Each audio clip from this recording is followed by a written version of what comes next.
اسمه الأصلي نصر الدين السويدي. ولد في 30 ديسمبر 1969 في عين تموشنت بالجزائر،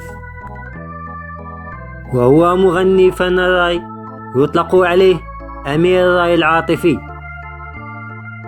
هو الابن الأول بعد 5 بنات.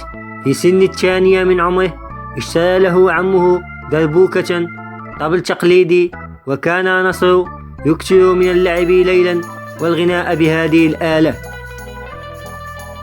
وعندما بلغ من العمر 6 سنوات سجل بالمدرسة، ومن ثم بدأ الجمهور يكشف صاحب هذا الصوت العذب الجميل. يعتبر الشاب نصر من بين أقدم فناني الراي، حيث أصدر أول ألبوم له في سن 19 بعنوان ما تقولي ليش كلمة نبغيك عام 1988.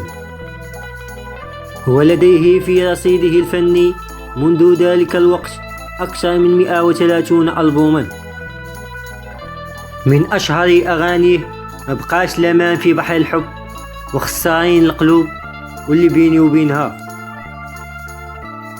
أما آخر ألبوم سجله الشاب نصر فكان سنة 2008 بعنوان أوف من الغربة، وسجل أغنية أخرى عام 2009 بعنوان حرموني. وكان الوحيد الذي تمكن من منافسة عملاق الراي الشاب حسني، الذي اغتيل عام 1994 من قبل مجهولين.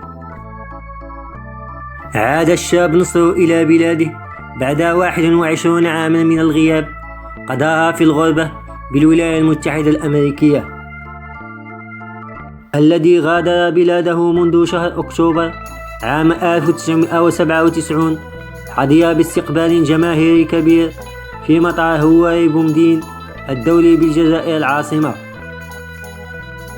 وكان غيابه طوال هذه المدة لأسباب تتعلق بالظروف الأمنية التي عاشتها الجزائر في سنوات التسعينيات من القرن العشرين، التي تعرف بالعشيرية السوداء، حيث قتل فيها الفنانين والصحفيين وآلاف الجزائريين.